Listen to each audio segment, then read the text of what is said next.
Good afternoon, guys. I'm audible. Yes, sir. You're right. So prior to the break, we have done that is how to create a connection. I hope everyone understand this thing, how to create a connection. So now the thing is, once the connections get created, because our primary motto is to uh, do a login, right? So the first thing we want to do a login, then after we will do the registration. Then once these login registration is working, then the password encryption, how the password is get encrypted in the database, this we are going to do. How to send a successful registration mail to the end user, how this thing will be happen, how the token management will work. So these kind of stuff we are going to cover up.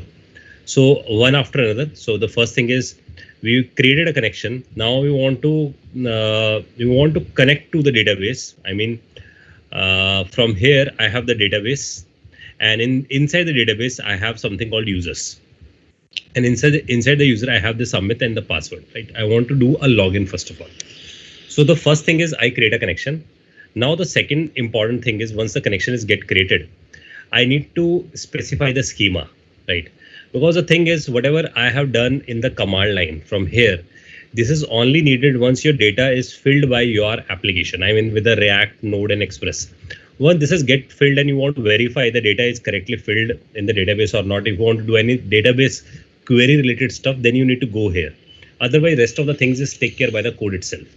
So from in the DB side, just create a folder. I create a folder named called schema. This folder is actually used to store the schema stuff, right? So I create a folder called schema, and that because I want to do a login, I want to do a registration. So on what schema or what login I want to do this thing. I mean, I want to do registration, I want to do the login stuff, but on what schema, right? So suppose think like either you have this db.users present or either you do not have, right? There is two possibility. Either you have this db.user or either you do not have. So what I will do, I will say db.users, this is the collection name, and I will say drop, right? So once I do this thing, you will able to see when I do show collections, you are able to see this users collections get dropped. So it is not here, right? It is coming empty. Now I want to create my schema by my code. That is the beauty of this mongoose. So it means in a database level. So in a database level, you need to just create a database. That's it. Not more than this. No need to create any collection. No need to do any insertion. All the things we will take care by the mongoose. I hope everyone understand. So the only primary job is to create a database. That's it. It means you need to run only this command. Right, these commands we have learned only to learn the new things. I mean, we want to learn the SQL stuff, right? So the point is, once this thing is done here, and we know we have the blank database right now because we are writing show collections, nothing it is showing. So we want to create a collection by using this schema stuff. So I just go here in schema and I create something called user.js. So this user.js is responsible to create a schema of the user, right? So first thing first, I go to the connection, and this because the connection is get created, I will do module dot exports equals to mongoose. You need to understand I use a mongoose. That is, a mongoose is just my variable name. It is nothing important. It means this could be m, x, y, z, anything. Right, I create a connection and I export what? I export my object, not the mongoose one, because I have the mongoose constant and I export the mongoose constant here. So once this is exported, I just go here and I will write here const mongoose require what? Requiring dot slash, and I think dot slash. So dot means exit from the current directory. I am in schema, so I just exit from here. And then I go to the connection. So I require the connection, right? So now I have the connection, and from here I need to create a schema. So point to be note, that is I need to create a schema. So for this I use a word called schema, and here I use mongoose dot schema, right? So what I have the schema right now. Now if I have the schema, so I am able to create the schema. So I want to create the schema because I use mongoose.schema. So now I'm able to create a schema. So I will write here const user schema. So I will use a word called user schema, new schema, and in this schema I will specify the properties of the schema. So from here I specify what sort of fields I have in this. So suppose I am saying it must have the user ID, and user ID must be of which type. So I need to specify the mongoose data type string. It is the mongoose data type. It must be in the capital. Then I put some validation. I'm saying this is mandatory field to be added. And once it is added in database, I want it must be in a lowercase. It means if wrongly someone add in a capital, so it will treat it in a small case. Trim true, it means if any spaces before the user ID or after the user ID, so it will trim it down. And then, so these are the part of the validation which is actually provided by the mongoose. So minimum length I am saying, so it is like minimum length, and it is let's say I'm saying minimum 3 characters I want, and maximum length I want, let's say 25 characters. So this is I done for the user ID. So I create a schema here which is I needed, and then I use password, right? So the password, in this password field I specify the password would be here again of type string, and it is required mandatory, right? And minimum I will specify minimum length is, let's say 3 characters, right? So I specify this user ID and password sort of validation, and I make it schema full. I have the option to make it schema less, but I want some validation, that's why I put it here. I hope guys this makes sense. So my schema definition is there. So once my schema definition is there, it contains user ID and the password specific thing. Now from here, I will say I use something called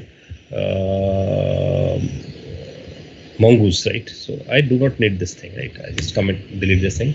So mongoose I have, and from here I will write mongoose dot. There is something called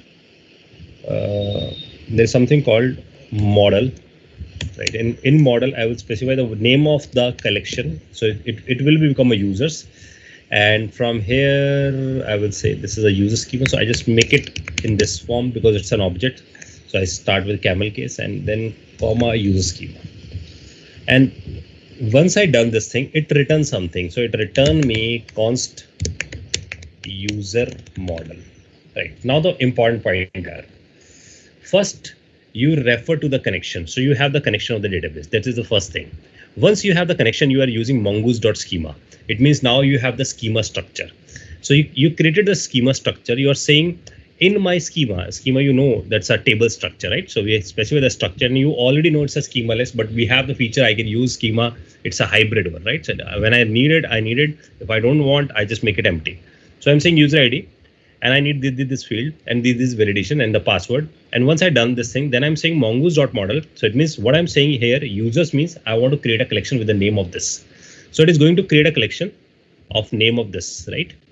But when it is going to create a collection, what is the structure of this? The structure says the schema. So it create a collection with this name, and the structure of this is this. And once this thing is created, so the reference of the schema, reference of the collection, I will use a word, reference of the collection inside the user model. So user model contain what? It contain the reference. Because it contain the reference, so now I can do the CRUD operation. I hope everyone understand. If you have any query, guys, please raise your queries. So you have this user model right now, and the final picture is you will write module.exports equals to user model. Makes sense? So what you have done, you actually create the structure, right? So you have the structure now, and you have the connection now. Both of them things you have. Now the final step. So always remember, I create a connection.js. So I'm believing on a principle called SRP, single responsibility principle. It means when you're doing a bigger code, just divide the responsibility. Connection is for the connection, schema is for the schema, and the CRUD. CRUD is done by a folder called helpers. So I create a folder called helpers. Helpers is also responsible to do the CRUD. So for CRUD, I will say that's a user helper, right? So I will say user CRUD.js, right? I create this user CRUD.js, and from here I simply specify const, and here I will say user model require from dot slash, and go to the schema, and in schema there is something called user. So what else I have? I have now user model, because now I have this user model, so I can do the login, registration, all the stuff. So I will say I create an object called user operation. This user operation is whole soul to do the user things, right? So if I draw a picture, so that makes more sense. We have the database, that is a Mongo, right? So Mongo is running behind the scene. I mean, the Mongo server is running behind the scene. Now Mongo server connection is made through the Mongoose. So that's why we installed Mongoose, because Mongoose has something called connect method. So for this connect purpose, we create something called connection.js. So this connection.js is also responsible to talk to the database. Once it's talked to the database, I need something called schema. I mean, if I'm talking to the database, I need some schema because I need to build a collection, right? So the schema is also responsible to building a collection. Once you have the collection, so the collection you have, so you will hand it over to the CRUD. So CRUD.js is responsible to use the schema, and based on the schema, it will do the CRUD operation, right? It will do create, read, update, delete. So that's why we build this CRUD. I hope everyone understand why I use this CRUD. So because it has bunch of operation, if it has bunch of operations, so I put everything inside the object. So I create a object, and inside the object, I will say what sort of operation I need to build. I need to build registration, right? So user would be get register. Add then registration is nothing. It's just an add operation. That's why I just make it add. And when a user is going to be login, it is nothing but a search operation, right? When the user is going to update the password, it is nothing. It's an update operation. Makes sense? That's why I just give easier names: add, search, update, right? And when a user want to remove its profile, it is just a remove or delete operation, right? So I create these four methods, which is standard for everything. So if you compare this thing, because it is for the user, again, if you are creating something called, let's say, shopping, in shopping, again, user order is booked, add, user can search the order, update the order, remove the order. So again, it is standard methods, right? I hope everyone understand. Bhavya is saying video is lagging, guys. No, sir, it's fine. Okay, Bhavya, you need to check at your end. Right. So now we have this user operations. Now the point is, if I write module dot exports equals to user operations, when I write this thing, so it means I actually specify this object has to be exposed, and now this is consumed by from somewhere else. So the bigger picture is database. We have the connection, we have the schema, we have the CRUD. So all this stuff we have ready, right? And this is the standard way to create this. It means if you are planning for order CRUD, you want to do payment CRUD.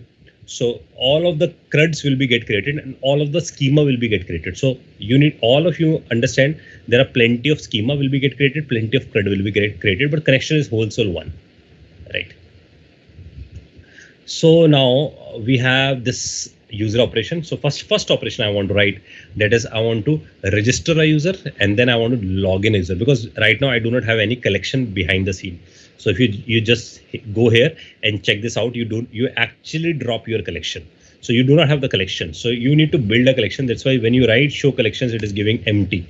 So you do not have any collection in your current database. Database is your to-do-db, and your connection is actually created with a to-do-db, and you can see it here in a config file.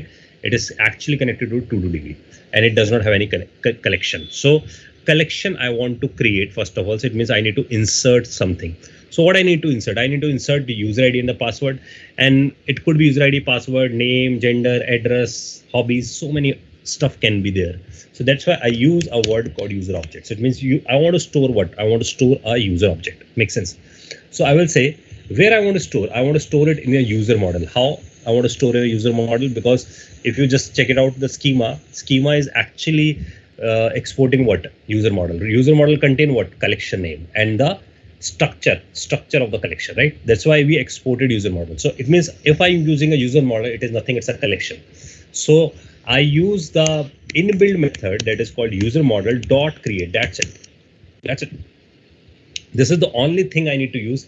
User model dot create, and just I pass user object. Like it return what? Because it's an async call. It return me a promise.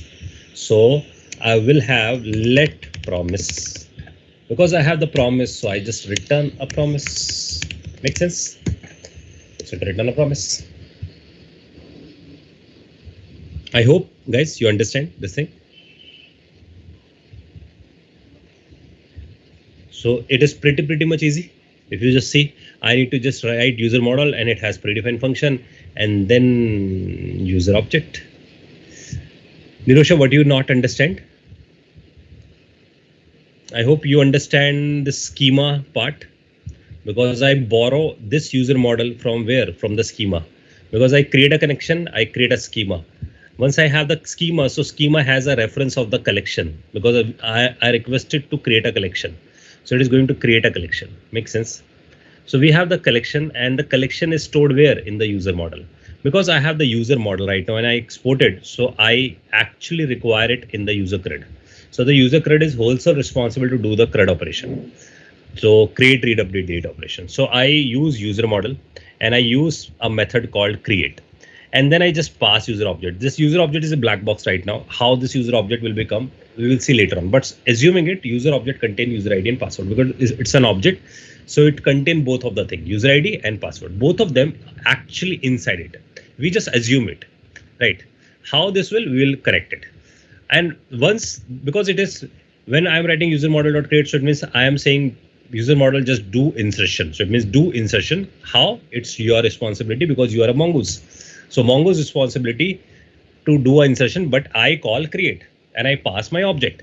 And because I pass my object, because you are an ODM, so this is your responsibility to convert your object into the JSON. Once you do this stuff, because you take time, because it's an async thing, so return me a promise. And this promise I will return. I will return to whom? I return to the some registration screen. I hope guys this makes sense. Any query, any questions, guys?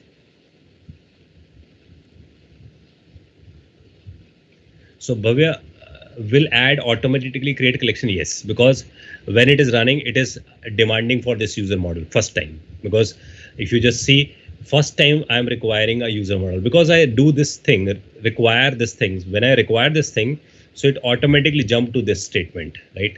And in this statement, if you see, I am creating a collection and its name is users. And I specify the structure of the collection, that is a schema. So it will create a collection on line number 19. And because the collection is get created and the reference of the collection is stored under the user model. So user model contain the reference. And because I have the reference of the collection, so I am writing user model.create. So what it will do, it will go to the collection and it will add it. Make sense?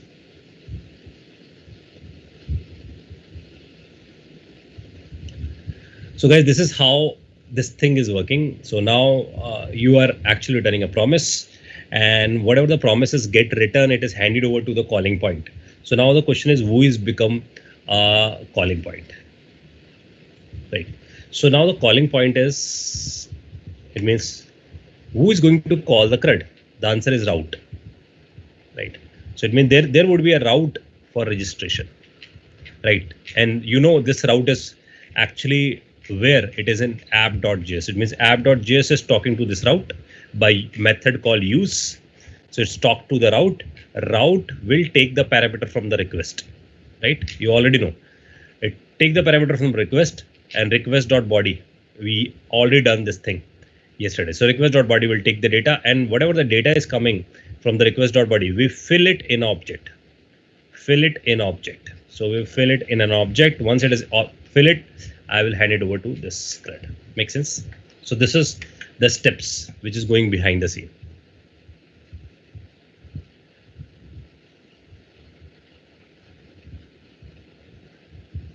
Right. So Nitish is asking, what if we have to add, but we didn't mention it in schema? will it be add? It means you are saying, I think your question is something, you are saying you do not have this user ID and password, right? So you have blank object, and has become what? It has become schemaless. So no issues, because by default it's a nature of Mongo. It's become a schemaless. Makes sense. So for example, if you're assuming I have user ID and password, and later on I have something, but I really don't know what is the something. So I just put this, right? So when I use this thing, I mean, for example, I use, there would be user info, and I really don't know user info contain what. It contain name, it contain gender, it contain address, it contain city, it contain phone number. So I just create an empty object. So this has become hybrid, right? Under the key user info. Make sense? I hope you understand. How to reset the password? Just park your question, because first you do registration, right? First do registration, then do login, then there is an option called reset thing, because that is would be the update operation. Makes sense? So it's the things are so many things are there, but again the step by step we'll do. I hope everyone understand, and I hope everyone understand this is making the your schema is flexible, because now you are saying inside this curly bracket I don't know what sort of things will become. That's why I put empty curly bracket. Right. So now the point is, guys, because create is basically used to insert. So it means that we use a query called insert. Insert is actually, I mean, the insert wrapping function is called create, and create is coming from the mongoose. It is coming from the mongoose. If you just see closely, we create a connection. Once we create a connection, we require a mongoose. So we fit a connection, and we return what? We return actually the mongoose, because we have the mongoose reference. But this mongoose reference has the connection information. Once we return it, it will go to the something called schema. And in schema, we use mongoose.schema. We create a structure, right? We create a structure, and then we do creating a collection. And this collection reference is stored in user model, and we return this user model. So we have the collection name, right? In the collection name, we have a predefined method called create. Makes sense? And create internally called insert, right? So the best part is if some moment of time Mongo new version is get released, and Mongo new version release provides some different method like inserting. Instead of insert, they are going to use inserting.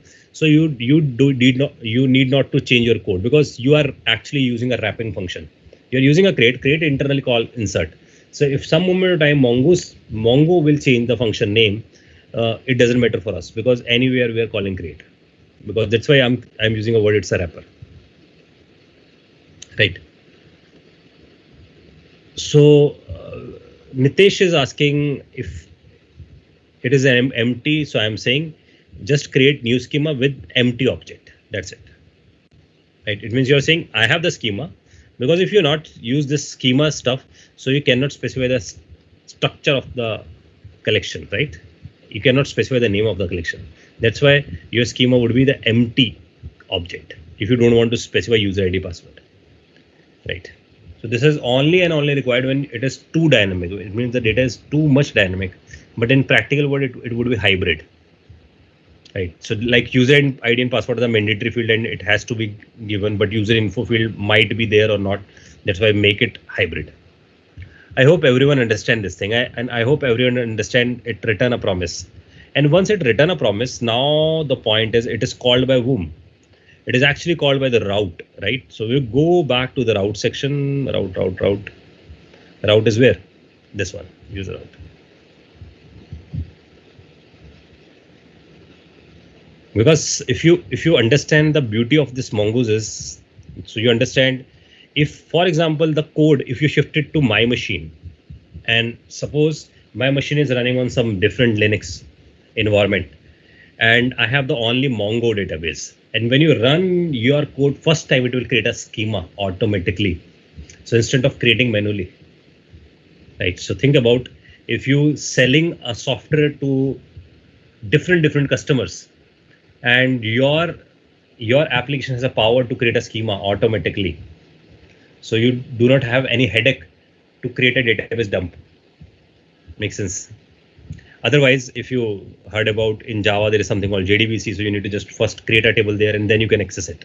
So it means you can do the DML stuff there, but it has a power. It will create the schema structure. So you need to just create a blank database. Everything is REST take care by this, but you have an option to create manually, right? But my recommendation is go with this. So where we are, we want to create something called registration, and we want to do it everything with a React, like React login we have. So we will have the React registration also. So I just do copy this thing, paste this thing, and I'm saying React register, right? I just named it React register. So from here, now the story is changed. From here, this would not be like this, right? So it means now the point is when the user ID and password you have provided. So you have the user ID, you have the password.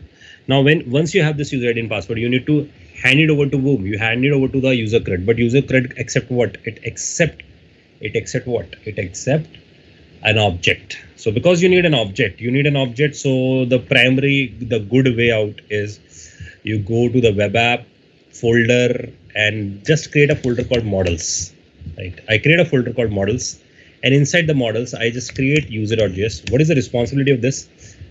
The point is, if you just see the diagram, app.js call your route pick the value from request.body, and now it fill the object. Now what is the nature of the object? It means this object contain what? It contains user ID, it contains password, or it contains other fields. So that's why I create a model, and inside the model I will create class user, right? Constructor and user ID and the password and this dot user ID.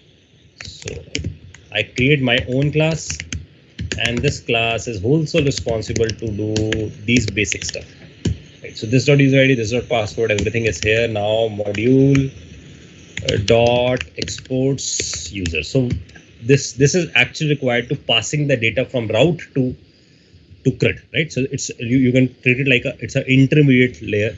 It is actually carrying the data. That's why I use this thing. It is actually carry the data from here. So from user CRUD, I have this thing that is this one, user ID and the password. And from here onwards, I use user object equals to what? Equals to const user equals to require, and where I'm in route, exit to the route, go to the models. From the model I will pick user, right? And I need this thing multiple times. So instead of loading this multiple times, because in other methods I also need it, so I just cut it down here and pasted it here. And from here I use the word called const user object equals to new user, and inside this user I will pass user ID comma password. I hope everyone understands this thing. So what does it mean? It means when the data is coming from the route, it is in form of this request.body. I fetch everything and I store it in a variable, but I just make it meaningful. That's why I just create an object and I fill everything inside the object. Now the point is, because I fill everything in an object, I need to call something called user CRUD. So I do user CRUD equals to require, then dot slash db, and the helpers contain the logic and the user CRUD, right? So I have this user CRUD, and in this user CRUD I will say user CRUD, I will call your add method, that is a registration for me, and I'm passing what? I am passing user object. I hope everyone understands this thing. On despite of calling this, you actually returning what? So you are supposed to return me a promise. Make sense? So you are supposed to return me a promise. Because you are supposed to return me a promise, so I will say promise.then. Make sense? So I'm saying promise.then. So it means if you have the correct response, right? So it means you have the successful response. So you will have the data. If you have the data, you will say it's a correct one. If it is not, it would be an error. So it means the registration would not be happen. So if the registration is absolutely correct, so I will say response dot send register successfully. Make sense? If it is not, I will say some problem in register. Make sense? And console.log register fail of which error? ERR. Make sense, guys? If you have any queries, please raise, because now it's a final thing, because you've done a bigger journey. So you learn JavaScript, you learn async, functional, React, Node, Express, then Mongo, then final integration. This is actually the moment. Actually, we are going to done everything in this, right? So that's why you need to very clear on this. Then you are able to create a project, right? So any issues? So please. Rari, this promise is same if you know fetch. When we were using a fetch, so it written a promise because it would not give you the immediate result. So that's why we need a promise. Promise means a fake result later on stage. Once the ad is happen correctly, it return a promise. I mean, it return the resolve or reject. If it is resolved, then it will go to the then. If it is reject, it will go to the catch. I hope you recall this thing. So it means the promise is basically just to identify if you make a call to async, it will give you a fake result. Once the promises get resolved later on time, so then will be called. If it is failed, catch will be called, right? Because it will take some time to do the database operations. That's why. Makes sense.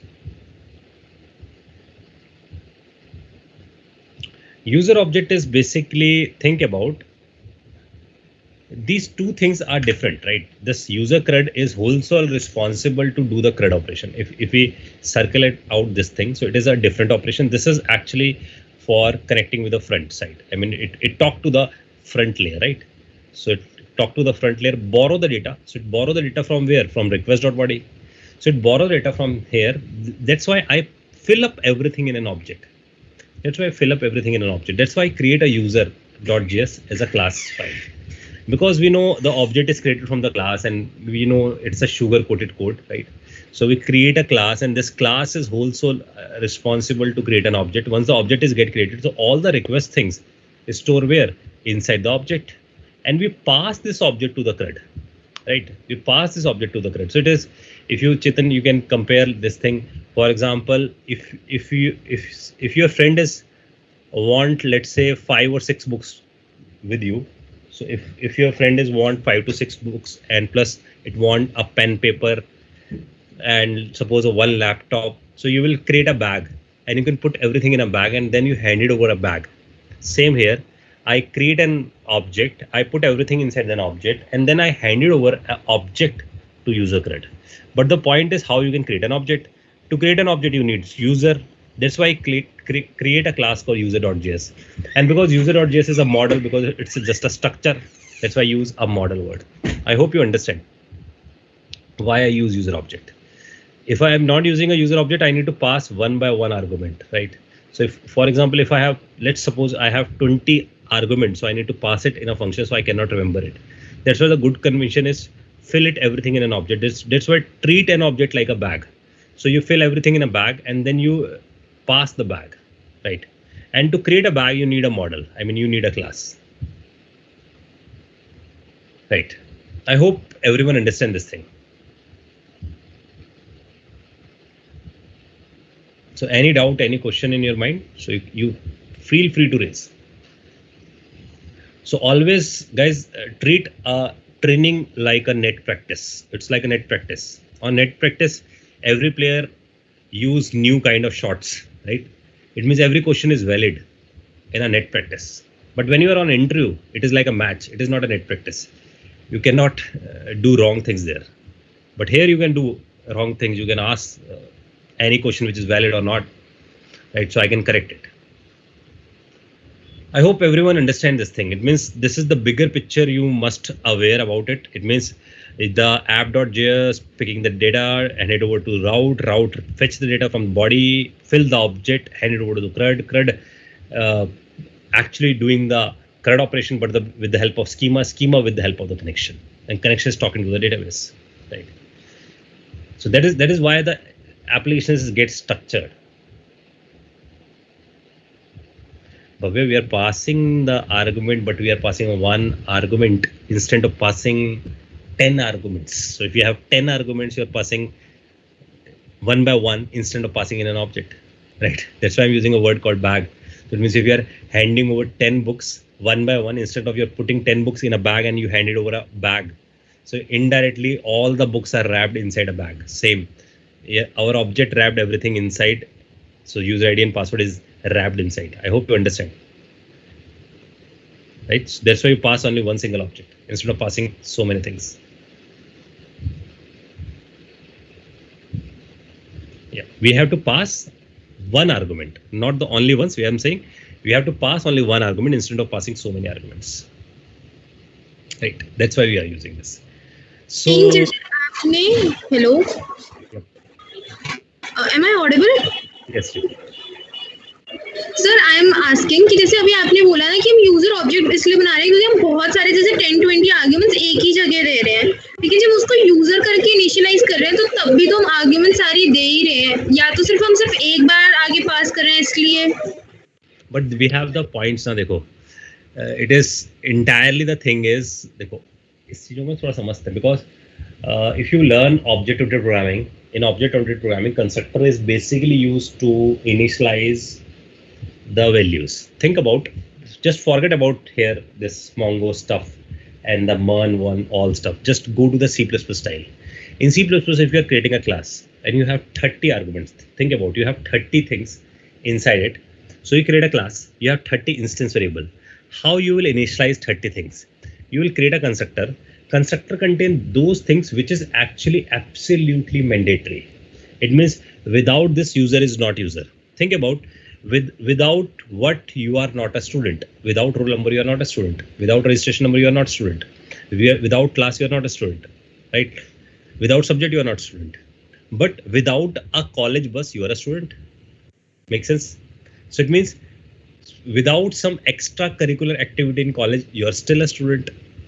Makes sense? So the point is, there are, when we are creating an object, we identify two kind of fields. One is absolutely needed, one is secondary, which is not needed at all, which can have or cannot have. So user ID, password are those fields. That's why I put it in a constructor. But the point is, you can have rest of other fields also. For example, you can have this dot, I will say the age of a user. And I don't know what would be the age, so I just pick it this. Might be you have the city of the user, might be it is not. So might be you have, let's say, phone number of user and it is not mandatory for you, so it is blank. Now later on the stage you can fill it up. How? The answer is the setter and getter.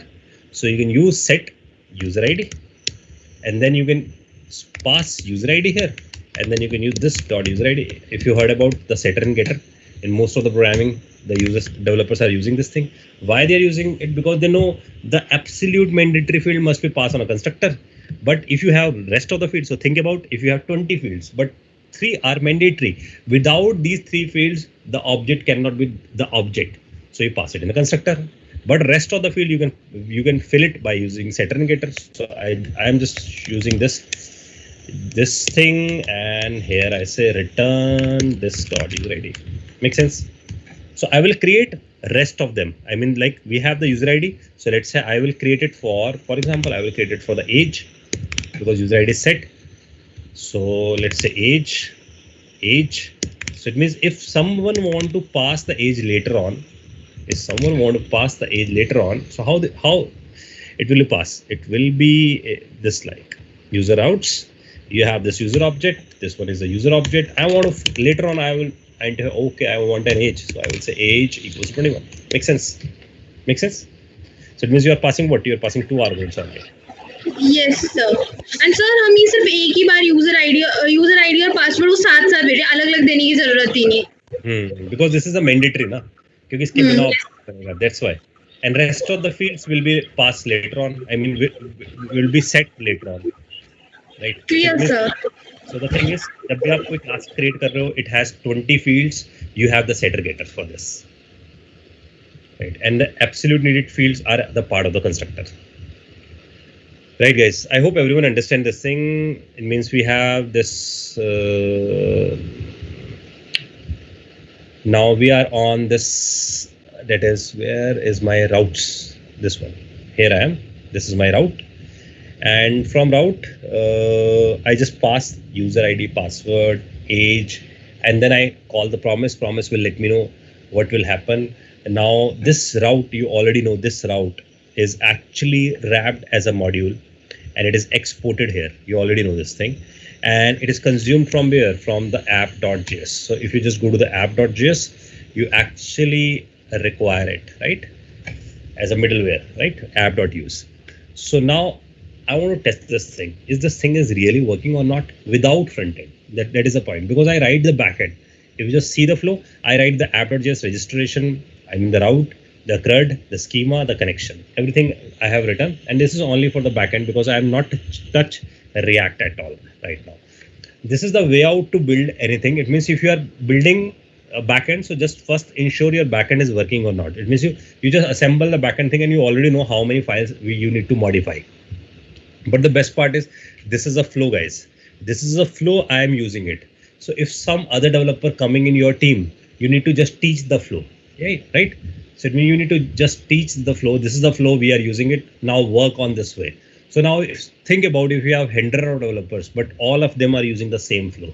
So the architecture wise, the application is similar, quite similar. Make sense? I hope everyone understand this thing. So this is what we have done. Now the point is time to test this. Is this thing is working or not? How? Just go cd dot, go to something called npm start. You already know. So npm start will start the server. Connections get created. Server is up and running. Perfect. Now the thing is go for a postman, because I told you backend testing is always through a postman. Go to the postman.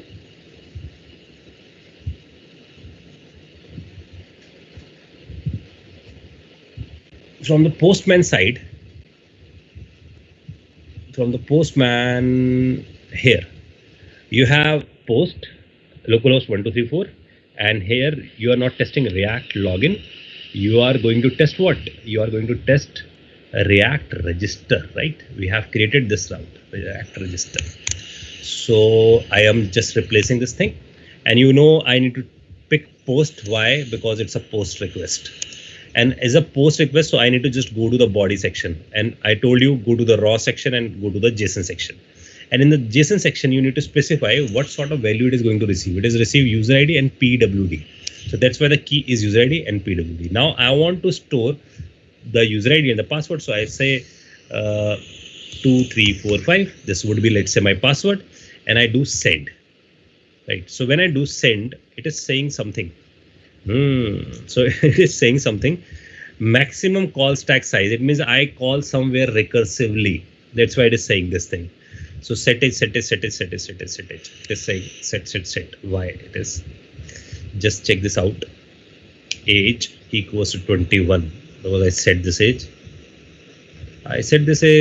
So the problem is in model, because it is saying this thing. This dot age equals to age. This dot age equals to age. Okay. So I need to do it like this way. So let's say, because it is simply thinking when I'm writing this dot age, so it is keep calling this age. So I use this dot age. So it is like a private variable. It has become a private variable to you. And when you're using set age, so it is like a public one, right? So I just save it, this thing, and again do registration. It is saying registration successfully. I hope everyone understand, because it is conflicted with the setter. Setter name is age, and variable name is age. So it is thinking I'm keep calling the age and age. So age calling age, because age is a setter. Setter is a function. So when I'm writing this dot age, so it seems like age is calling age. That's why it is saying. That's why I identify the thing, because it is saying maximum call stag, and call stag, it means stag is becoming when you're calling a function, and it has reached to the maximum, so it means it is recursive calling, right? That's why it is giving an error. So I identify and I just change it. So it is saying register successfully. Now it's time to check. So now the point is you need to write show collections. Here it is, collections will become, but before it is not showing because we already dropped it. Now it is creating a collection. That's the main thing, because Vikas is asking, can I do it manually? So that's why I'm recommending, if you do it with a code, it is taken care by whom? It is taken care by your code. So it means if you run the same code on different machine, it will taken care by the code. So no need to do it manually, right? So db.users.find, here it is. Your first record will be added. I hope everyone understands this thing. So if you want to register another user, so let's try Ram, and this thing send and run it. Makes sense? I hope everyone understands this thing, how the registration process is working, right? But I don't want this registration, because this registration, when I'm using it, it contains 2345 6565. If you just see this thing, registration 2345 and 6565, it is somehow the password is visible to whom? Visible to the administrator who is using this database. So database administrator is like an IT guy. Salary is fixed. Suppose this application is running on somewhere where is the payment is going on, right? If the payments or transaction or money transaction is going on, and I want to get the password of that Paytm guy or somewhere where the payment is going on. So I can retrieve it, because I'm a database guy. I can open a database. I can see the password. I hope everyone understands this thing. So that's why I need to encrypt the password. So if a database guy open this, so the password is not visible. Makes sense? __ v is a version, because the version means if you are doing, think about it, you want to do some parallel transaction. Parallel transaction means from 5 places, I'm going to update a one record. Suppose Amit password is actually changed by 5 different I will say instance. So think about Amit share the login detail to their 5 friends, and each friend is on the same time want to update the password. So that's why it maintain a version. So it maintain the version. So by default it is coming 0, because I am the only one who is accessing it. But if same account, same record is accessing by the multiple users, so it maintain the versions. So it maintain the version history. So I can check what is in the version 1, what is in the version 2, what is in the version 3. So it means indirectly Mongo support the concurrent transactions by using __ v. Makes sense? So it only affect when you have concurrent parallel transaction of the same record, right? So that's why __ version they have provided. Now the point is, I want to store something called the password I want to store, but I want to store it in an encrypted form. So for this, just go to this place. I'll just go to this place. From here, I will say go to npmjs.com and type bcrypt.js. So there is something called bcrypt. I will just write bcrypt. Bcrypt. So this is the bcrypt library. So its library says I can hash the password.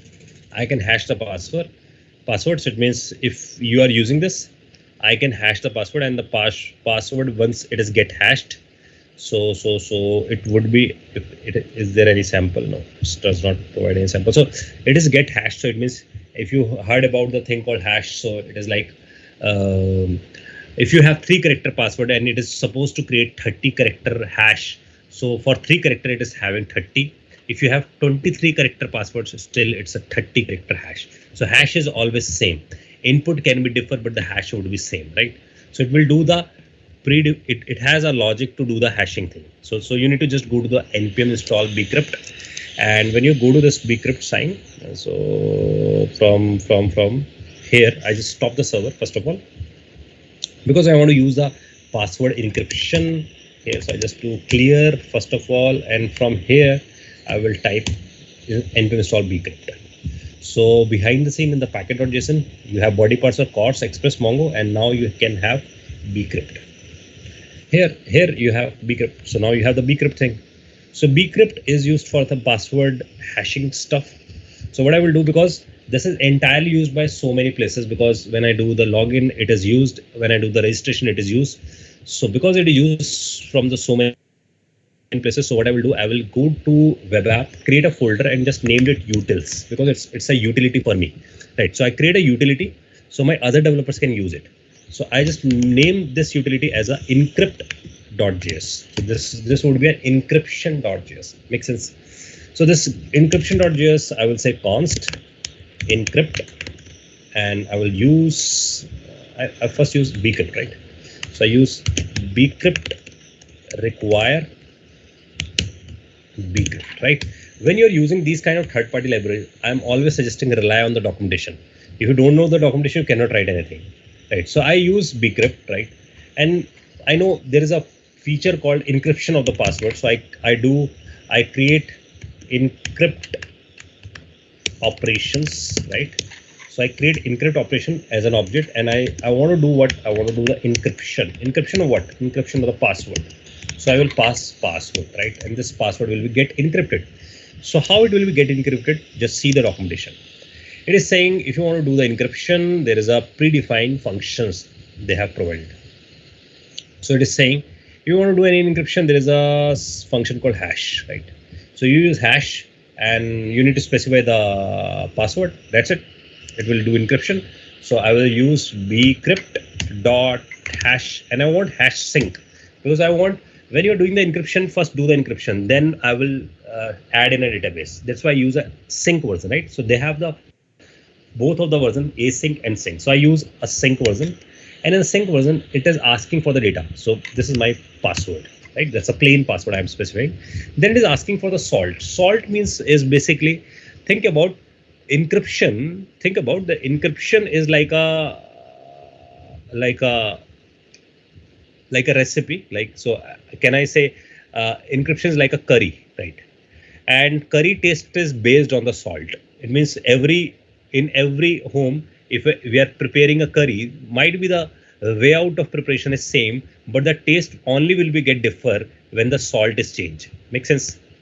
So it means if you taste the curry from your neighbor or for your friend, so the taste will be vary based on the salt. Same here, the algorithm of encryption will be changed if you add the salt. So it means you want effective algorithm. I mean, you want the complex one which has lot of encryption logic, so you can specify the salt. So I use a word called salt, right? So I use a salt, right? So Nirisha is, I think, curry recipe name, I think she's saying. So salt I will specify. So this would be a salt, right? Salt colon 10, right? So when I specify this salt, so this salt I need to specify it here. So when I use this hash sync and then I specify the password, and then here it is asking for the salt, so I use this dot salt. That's it. When I do this the salt will be get mixed up when it is doing the encryption. So this salt can be more strong if you go for a 20 or 30. But the problem is if you go for the more strong salt, the more complex calculation will be going behind the scene, more CPU power is needed, right? So the standard salt, this is the standard salt value, which I find it out in the documentation. So that's a standard salt value. I specify the 10. So if you just go more on before, I mean, if you go for 20 or 30, so it means the salt value is more. So more complex calculation it will do behind the scene, more CPU power it will use, right? So like I use salt 10 or 11, I can use it. So it will generate what? It will generate the encryption password. So encrypted password will be I am returning it. So it will be get encrypted. Once it is encrypted, there is no chance of decryption, because that's why it's a very strong encryption. So I use something called compare, right? So I'm saying just compare my password. So I will pass my DB password. I will pass my database password. That's an encrypted one. And I will pass the plain password, which is coming from the user end. So compare it. So to compare comparison, I will say bcrypt dot compare sync. I am using same. So sync's asking the encrypted one. Encrypted is what? My database password, which is in the database. So it means when I'm doing the login, I do comparison of the password. And I am comparing with what? I'm the plain password. So it will return what? It will return true and false. So if it is true, so it means the password is valid. It means it's compare. If it is false, it would not be valid. I hope everyone understands this thing. So I am writing module dot exports equals to encrypt operation. So any issue, any tensions, so please raise your question. The thing is, as a developer, what we are doing, we are consuming the efficient modules. We are consuming Mongoose pre-built, bcrypt pre-built. So the intelligence required is what sort of pre-built modules we will use. The intelligence for the developer is to assemble it, right? So these are like a pearls, right? And we are actually making a jewelry. We are just putting the right pearl, right? And then we make a jewelry. So this jewelry is become your software. Makes sense. So you need to choose the right pearl and then you need to align it. Same, I am doing it. So far we have this encryption operation. So I just fit this encryption operation where with something called database. I just go on the helpers on the user CRUD, and from this place I will say user model dot create. Now the points start, because I am saying user model just add in a database. What you need to add? I need an encrypted password. So I need an encrypted password. So I will say this line here, const, right? And I will say, guys, somebody mic is on.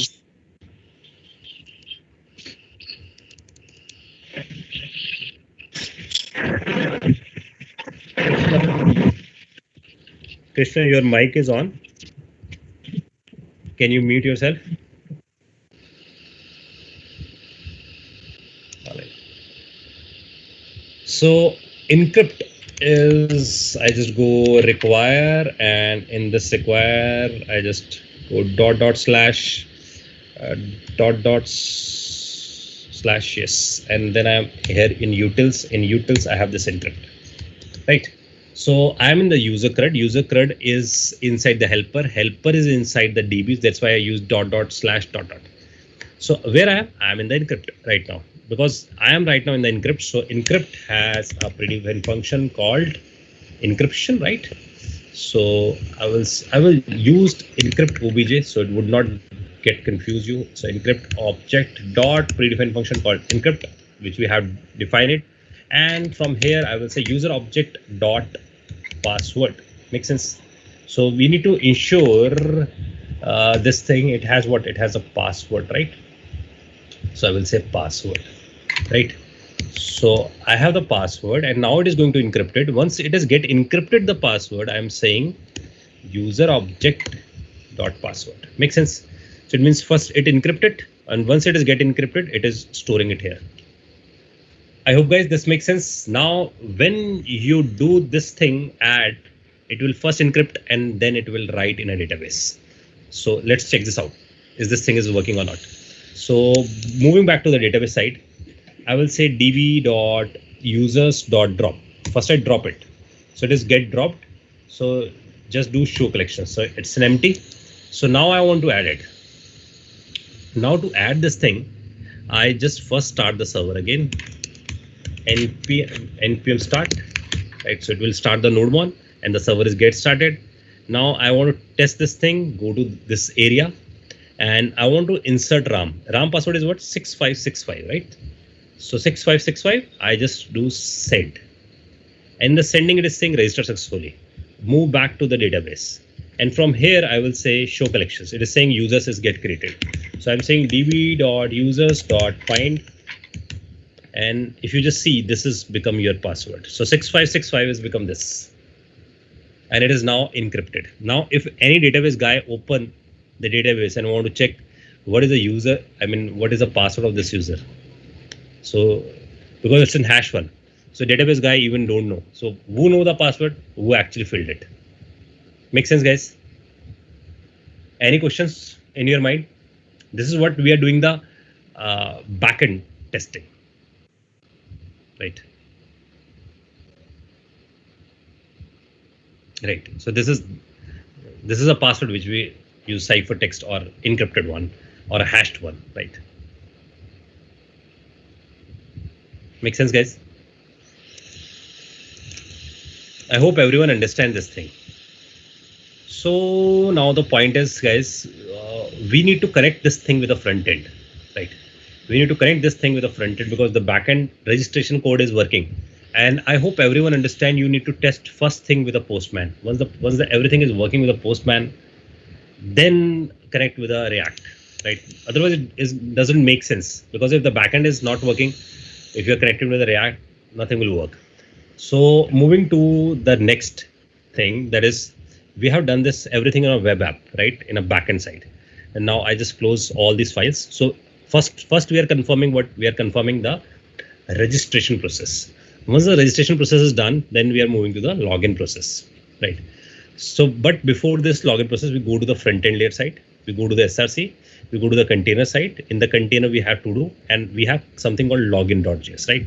So what I will do, I just open this login.js, copy, control C this thing, and I create a similar stuff that is called registration.js, right? Paste the similar stuff because the UI is more close, right? It has additional field. So I am just named it as a register. Make sense? If any confusion, please raise. So right now I'm creating a front end as well because I have tested with the backend with a postman. Now I want to do it with a front end. So I create this thing, register, and it would be do register. It will pick the user ID and the password, 2 fields I have, and it is going to call what? It is going to call React register. So this is what? This is the URL of which we have used the postman. This is a React register, right? So it's a backend URL. So I specify the backend URL. I hope everyone understands this thing.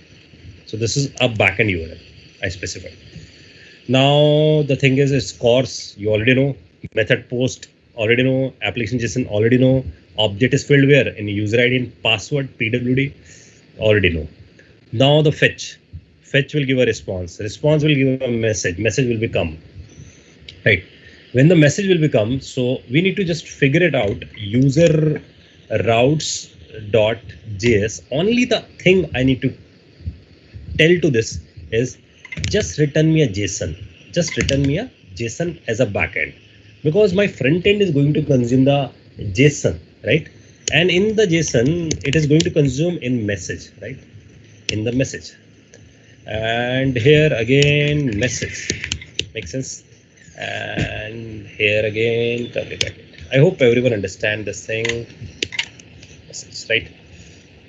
So what we are going to consume, message we are going to consume, and it is returning what? It is returning a JSON. When it is returning a JSON, we are here. So in this object, we are here, and it is giving the data. Data contain the message, and we done the set state. So data will be set state, and it is become our registration page. You can add more fields. I just tested with the 2 fields. You can add more. So we have this user ID, password, and the login. Instead of login, it would be a register, right? Now the point is, I want to show one at a time, either the registration, either the login. I want to give 2 options. Either you click on a registration, either you click on a login, right? One at a time, it will be shown, right? So right now I have the registration. Just not to make the things complex, first of all, I want to show both of them. So this is the login, and I will say HR. HR is horizontal line, and after this horizontal line, I will say call what? Call register, right? Call register, right? So the registration will become here, and the registration will be show. So now it's time to start another server. So that's how first server is running. The first server is what? It's a backend server. Now I want to run the second one. So I just go to the second one. And from the second one, I am saying just go to the front end layer. That is the React server. And from here, just type npm start.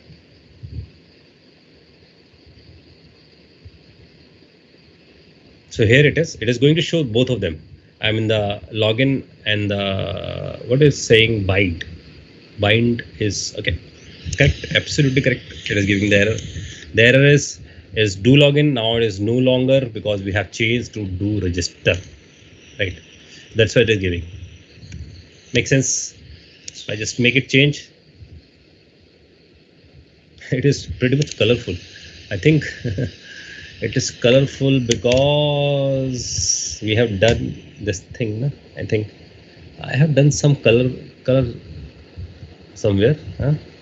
Why it is in a green color?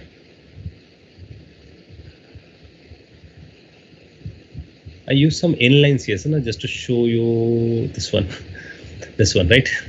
So I show you this one, and I style my style, and div style is this one. So just comment it out, or not comment it out this thing. I just make it in style. I just remove because somebody asked this question. So that's why I just show you class name, and I want the container, right?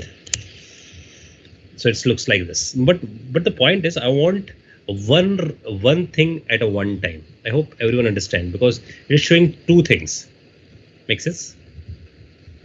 So first of all, I just try with the registration. Is this registration is working or not? So how you will figure it out? Just go to your database terminal, and if you just type this command find, you are able to see it has only this user ID and this thing, right? Again, I want to create another record of different user, but it has to be registered from not from the postman, from this particular area. So I will say I have the Tim, and Tim have the password 123, and I do register. So it is saying register, and register is by default there. So it is saying register successfully. This message is coming up, and if it is this message there, so if I do find, makes sense, it is stored. And this is how it is easy because we have done the same things yesterday.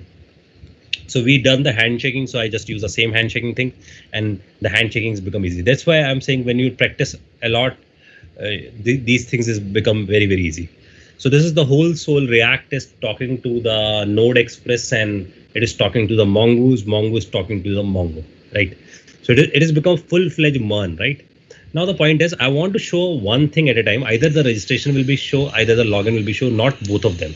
So for this thing, I just go on this particular section, right? It has the login and the registration, both of them. So I will say, this is important thing. I will say I have two buttons in my page. So I have the two buttons, and this first button says this would be login, and there would be, let's say, second button says either you want to do registration. So I will say register, and this would be a button, right? Makes sense. And we have not learned the routing feature, so that's why I use this technique. So I have two buttons, and these two buttons look I am going to change. So I'm saying class name, and I will say this would be BTN primary, right? And this would be class name, and the BTN let's say success, right? So two I use. Now what I want either the login will be open or either the registration will be open. This is what Ritik I am telling. If we create a button of create account, can we redirect to registration page? Definitely. So either you write instead of this thing, create account. So but the point is, you need to remember there is no page. It's a one single page. You know, it's an index.html where we are, and we have the component. So the thing all of you know, in React the component will be loaded, right? Not the page will be loaded. And the answer to load a page, you need to learn server-side rendering. That is called Next.js, right? But it would be next thing for all of you because right now you are learning MERN stack. Once you are very, very good in the React, then you have another opportunity to learn Next.js, right? That is for the server-side rendering. We are doing a client-side rendering.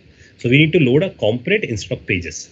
So I have the option called login, or I have the option called create account. So what I want, I don't want to show both of them. I don't want to show the login. I don't want to show the create account. I want to show based on which you have clicked. If you clicked on login will be show.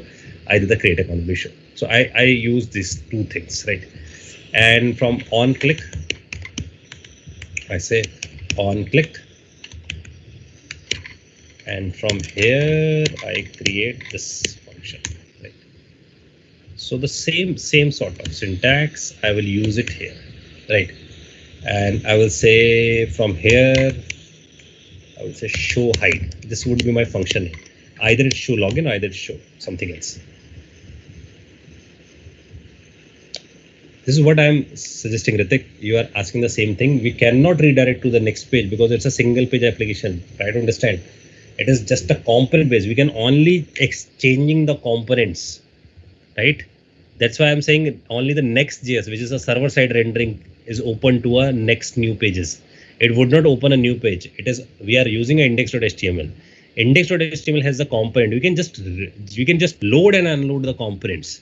And if you want easier one of this, that is a React router DOM, right? That is React router DOM library, which you can use for a routing purpose, right? But in our course, because it's just a kickstart thing, so we kickstart with the React, we kickstart with the component, we kickstart with the component callings, Ajax things, and then this is called conditional rendering. What we are right now we are doing, it's a conditional rendering. It means based on the condition which component will be shown. Make sense? So from here I will say this dot state, right? And from here I will say show. Show is I will put it 0, right? I put show value as a 0, and I'm saying if you click, you will pass some value, and whatever the value you will pass, just do this dot set state, and from this dot set state I will say show colon val. Make sense? Show colon val. So when I do this show colon val, so this value will be get stored in this show. I hope everyone understands this thing. Show hide. So now the thing is, by default the state value is what? It is 0, right? If it is 0, I'm saying I'm saying if, right? I'm saying not the if. I will say I will use this curly bracket, and I will say because it would be quite easy if I use ternary operator. So I will say if state dot show is equals to 1. If this condition is happen, so just show the login. Otherwise, so instead of this, sorry, it is here question mark, and otherwise I will show the registration. So by default the registration page will be appear. If you choose login, so that will be appear, or otherwise if you don't want to show both of them, so there is another condition. So you can do in this form. This is really important. I use something called let JSX. So this is just my variable name, nothing else.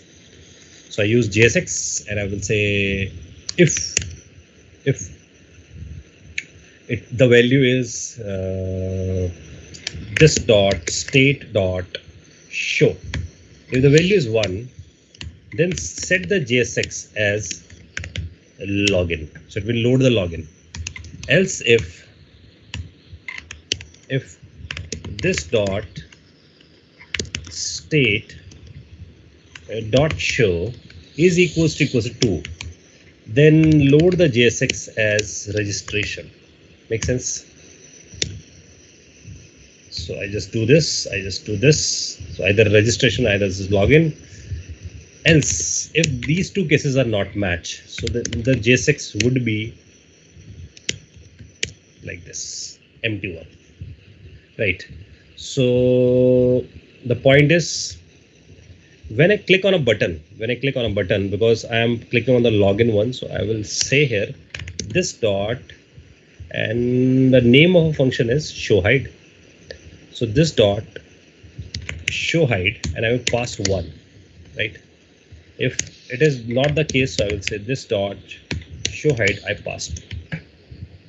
Right. By default, show hide value is what? It's 0. So nothing will be appear, only the buttons will be appear. Right. So if we just check this out, this thing.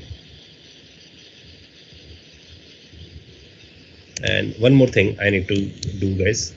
There would not be any login and registration, right? So both of them are hide. So no login, no registration. It would be like this. And I just put some space here. So button, and I will say margin of 2. MR2 is a class, so it has the margin of 2 pixel. So I have this login and create account. So if I click on create account, what is happening? Because I click on this inspect console, all right, and I believe I done, when I click on this, I believe I done this show value, right? I think, okay, Satish is saying right. I have not written right the JSX. Absolutely, I have not written the JSX in a hurry up. So I need to write here, let's say break line, and from here I will say this curly bracket and JSX. So I print the JSX, right? So JSX will be get printed here, here. I hope everyone understand. So it's like a changing of the page, but believe me, the page is not changing. Just see the URL. URL is there, and that's why it is very, very fast. Makes sense. So if you have plenty of links, you can do like this. This is a one way. I hope everyone understand this thing, and the login is work. I mean, user creation is working. Login, I need to correct it. Any question, guys, so far in your mind? So please raise.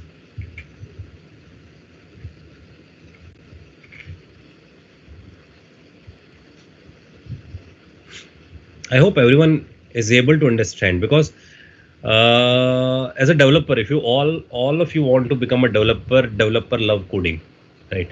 So it means when I'm writing code, you have keen interest in the coding, right?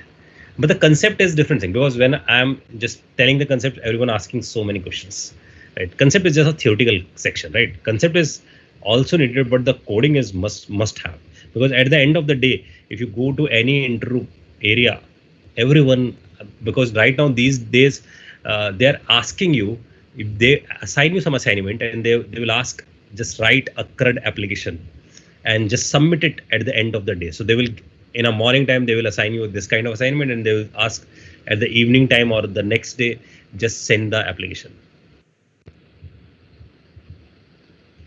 So Satish is asking, can we build full feature site without Next.js? Definitely.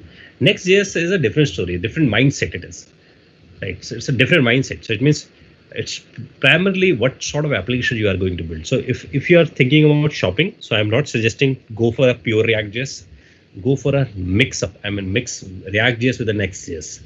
The reason behind is because when you're using a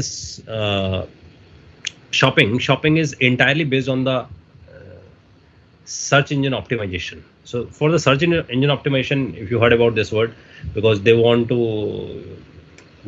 when you search something, the product will become automatically there, right? So the point is, they want this kind of feature.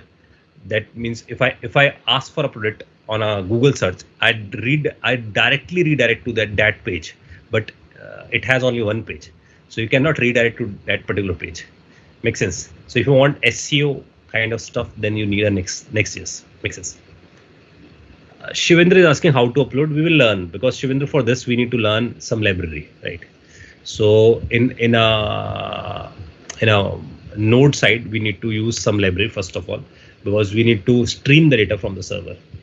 Then on the React side, it is not much heavy thing, but on the node side, I need to use library. I need to write the files by using fs and path kind of stuff. So I need to learn a lot of stuff for the back, I mean, to upload.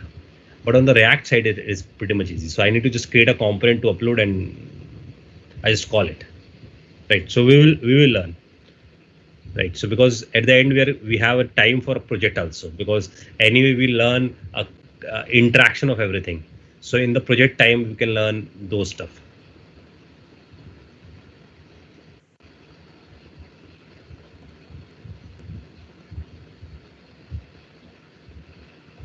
So Nirosha is saying, Nirosha, this is what is the feeling of yours, because whatever I am telling is, I just tell you with one story, because most of the students is saying in a class we understand everything, but when we are doing, we stuck it, right? So I tell you one story, guys, then you will understand what you need to do. This story is basically about a monk. So there is a monk, and that monk name is Buddha, right? So this belongs to the Buddhism. So when the Mahatma Buddha, actually, Mahatma Buddha is champion in the meditation part. So he learned so many techniques of the meditations. So based on so many years of work, right? So he spent so many years and he learned from so many places. And once he learned everything, he decided, I will open a school. I will open a school where everyone learn the meditation, and so everyone solve the problems, right? So he open a school, and so many students are coming and just take an admission, right? So many students join this school. So when this monk, I mean the Mahatma Buddha, is teaching to all of the students, so some of the students understand each and everything. I'm taking so many students. Some of them understand each and everything, and they are actually become like a monk. I mean, they learn everything, and they are very near to Mahatma Buddha. Some of them are in the middle stage. They learn something, and they learn few things they don't learn. So it is, you can think like it's an expert stage. There is some intermediate stage, but some of them don't know anything.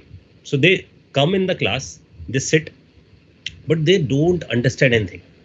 I mean, they don't know what is going on. So one curious student, there is a one curious student is who don't know anything in a class. He went to the monk, I mean Mahatma Buddha, and asked, I don't understand. I mean, you teach some things, but I really understand little things, but not the deep inside. But I figured out some of them understand everything. They are become expert. Few of them understand in between, but I am like a beginner. I understand very less things. So what I need to do? So this monk is asking to this guy, because for example, this monk start the school in Delhi. So he asked to this guy, you are not belongs to Delhi, you are belongs to somewhere. So let's say this person belongs to Chandigarh, right? So this monk asked, you belongs to where? So he said, I belongs to Chandigarh, right? So monk says, do you know how to come from Chandigarh to Delhi? Do you know the way? So he said, yes, of course, I know, because I travel a lot from Delhi to Chandigarh, so I know everything. So I can go to Delhi to Chandigarh and Chandigarh to Delhi. So monk asked, can you teach anyone how to travel to Delhi to Chandigarh? What is the route? What is the way out to go? So he said, yes, of course, I can tell to him, everyone. So monk asked, if you tell to somebody how to go to Delhi to Chandigarh or Chandigarh to Delhi. So is this guy is able to go to Delhi to Chandigarh or Chandigarh to Delhi? I mean, that guy know the path. So this guy who actually asking the question to the monk, he's saying, he know if he start going to this way. I mean, if he use the path of Delhi to Chandigarh and Chandigarh to Delhi, and if he is a frequent traveler, so he understand this thing. So the monk said, this is the same thing. It means if you want to learn the thing, so you need to follow the path. It means anyone can just teach you the way out. I mean, tell you the path. You need to follow that path. You need to go frequent. Then you are able to learn everything. That's why I want to interlink this story, right? So how I learn if you ask to my journey, I learn lot of things from lot of places, and I appreciate every place, because what I am right now, I pick so many things, so many learnings I did, but I do my journey because I do a lot of practice, I do a lot of stuff. Then I'm able to deliver everything. I worked a lot in software companies, but the thing is, the same story. If you try it with yourself, it means you learn MERN stack, so you know the path now. Now what do you need to do? You need to follow the path. If you don't follow the path, you forget the path actually after some moment of time. This is what is required. So most of the students is actually learn the things, but they have not practiced it. That's why they forget it. That's why the true practice is required. So if you are going to spend 2 hours, so it means no WhatsApp, no Facebook, no Amazon. These things are not should be there. It is entirely truly for your, truly spend for 2 hours for your study purpose. So it means always drill down the timing. I mean, how I learn the things. I mean, when I'm learning the new things, I just open a time window. So that time window, I just spend it for my learning thing. Rest of the things, I mean, because a lot of things I need to do. I need to watch the Netflix. I want to do some other things, but I spend that moment of time that is particular for my study. Same, I'm telling you, 2 hours if you spend it for your study, so that is only 2 hours for particular things, right? I hope everyone understand what is the next action item you need to do. It means you learn the path. Now you need to obey the path by following. For example, if you building a project, so it means you are actually following the path. Makes sense, right? Rahul is saying I am trying to follow the path, but there are lots of road blockers in between. When there is road blockers, then you learn how to jump, right? Otherwise, no one understand how to jump. So road blockers is basically to teach you how to jump, right? So it's all up to you how you take it, the things. If even I learn the things, and if I face a lot of issues because I spend a lot of time, because in development, think about in development, if you are in a development, if the things are not working, I work for banks. If the banking is not working, let's say at 6 p.m. that is off time for my office. If it is not working, so at 6 p.m. I am fixing the bug, and I really don't know when the bugs are fixed up, right? So it means it will take next 6 hours. It means 12 a.m. or 3 a.m. in the morning or 4 a.m. in the morning. So this is how I learn, because bugs, when the bugs are coming up, I need to resolve it by my own, because company is paying for me for these obstacles, right? These obstacles are coming up, so I need to handle it. That is the responsibility of the developer. I hope everyone understands this thing. So it's all about, guys, your mindset. It means if any kind of this issues are coming, it means if you are facing the issues, I mean, if you are facing the bugs, so you are lucky, right? Because you face the bug, now you resolve the bug, so you know how to resolve it. So, and it has become an experience, right? How you become an experienced guy? You actually done a lot of blunders in your coding, right?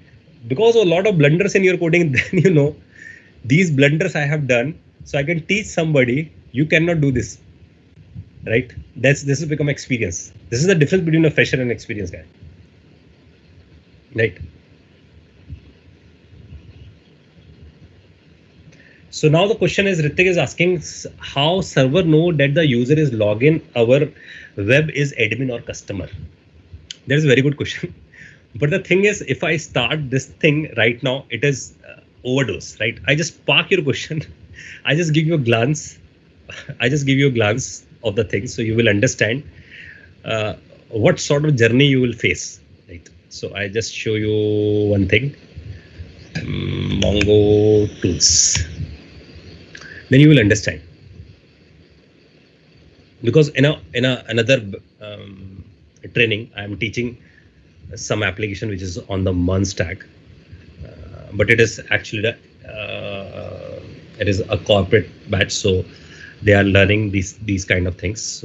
So they actually done the complete training. So I just show you one sort of example. So I designed the database for them. So I will answer your question, how you know the user is logged in or not.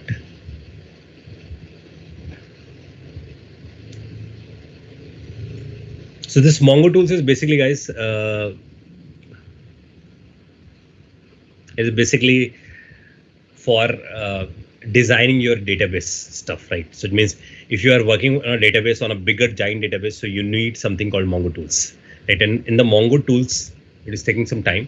Once it is get loaded, I will show you. This it means if I am working on some application, so first I design the database. So in the Mongo tools, you can design the database. When the database you already know, then you can start coding, right? So that would be the first step. So in Mongo tools, you are not writing any single line of code. You are actually, if you heard about the ER diagrams in your college, so it is same like entity relationship diagrams. I can create it here. So in college books, we have learned this thing, but it is the practical thing where you can fit this ER diagrams. So I don't know why it is taking too much time. to open. So I just open a new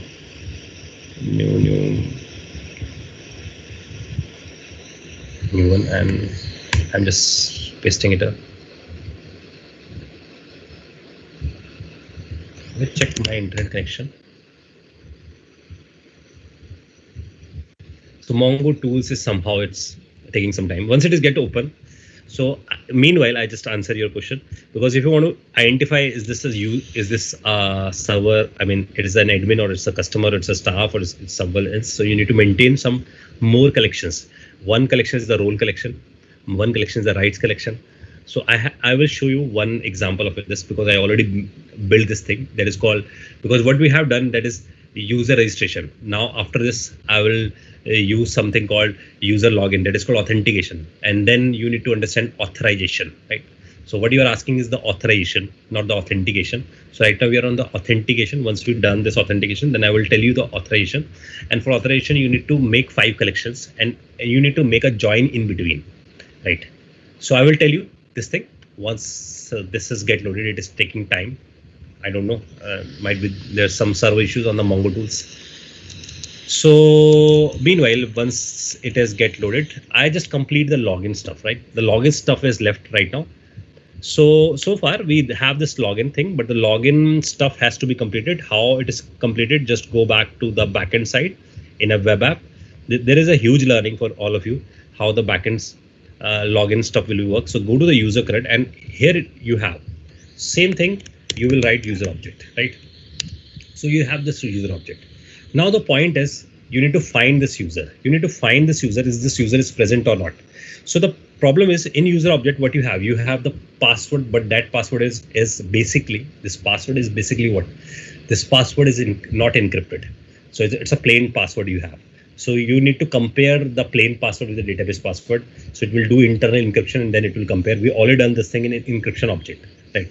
So first thing first, I use user model. So I have the user model. I mean, it's a collection, and it has something find one method. And in this find one, I will say I want to find what I want to find, user object.user ID. I hope this makes sense. So I am just checking out the user ID. If the user ID is present, so it will return either the error, if there is some error is occur, or either it will return doc. Doc means document. You already know the document is contain the JSON.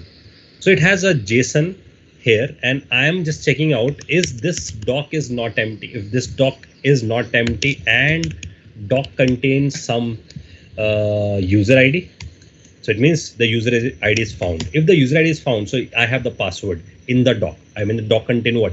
Doc contain the database password. I hope everyone understand this thing. It means I look up for the RAM, and when I look up for the RAM contain the password. So I get the password also. So from here, I will say doc.password. So what I have the password, and this password I need to compare. So can I say this is a DB password I have, and the plain password is where? In the user object. So can I say it's a plain password here? So user object dot password. So this is the plain password. Now it's time to call this encryption logic. So I call this encryption, and I will say encryption, just compare it. So compare it.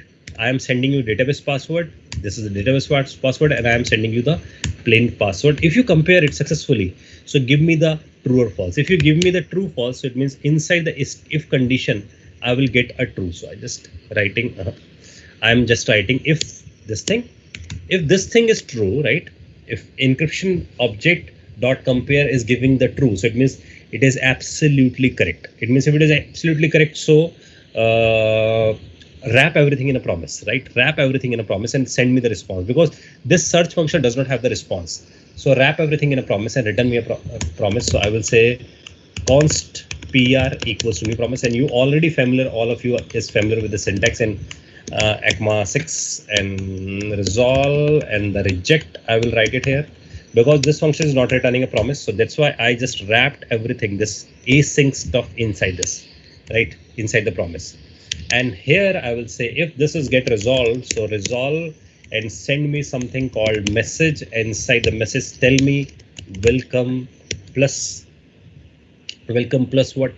That is user object dot user ID. I hope this makes sense. If it is not, it means if it is not. So tell me resolve again. It is the resolve part because it is not a rejection because error is not coming. And you will say message invalid user ID or password. Right? Makes sense? So it means it is checking this thing and this if it is not going in this if, it means entirely the user ID is incorrect. If it is incorrect, so again resolve message invalid user ID or password. I hope this makes sense, guys. So invalid user ID or password. So now the point is I'm going to call search and I'm passing all of this stuff and it's going to return me a promise. So promises get created here. So if we check this out where this thing is end up, here it is. So I'm saying return me the promise. So return the promise. So it is returning a promise. I hope everyone understands this thing. So I'm checking the user ID. If the user ID is present, then checking the password, comparing the plain password with encryption. If this is correct, so it will return a true. If it is written true, I'm saying welcome. If it is not, it is invalid. If it is not going here, if it is not going in this if condition, so it means the user ID is incorrect. So I will say that again the same message. I'm returning the promise.